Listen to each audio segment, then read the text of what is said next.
This is the Lone Crater YouTube. We hope this video helps. You start by securing your data and powering the system down fully. This prevents corruption. Once done, unplug the controller from Bluetooth by connecting it with a USB cable. Make sure the Ps4 is off, no orange light. Do not use rest mode. You must be ready at the console. Have your dual shock 4 and cable within reach and the TV set to the Ps4 input. These steps prepare hardware and software, so safe mode will initialize cleanly when you hold the power button. You now perform the entry sequence. Press and hold the power button for about 7 to 10 seconds until you hear the second beep. That indicates safe mode started. Once the console shows the black safe mode screen, connect the dual shock 4 with the USB cable and press the PS button so the controller registers.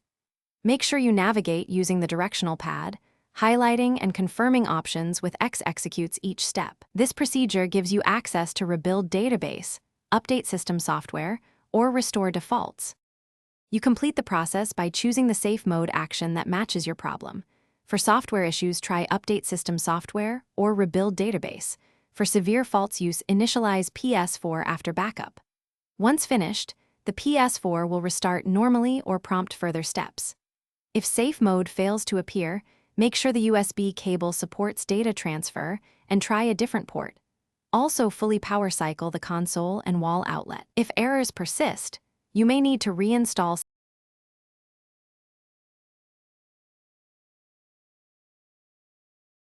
Thanks for watching. Consider subscribing if we helped you.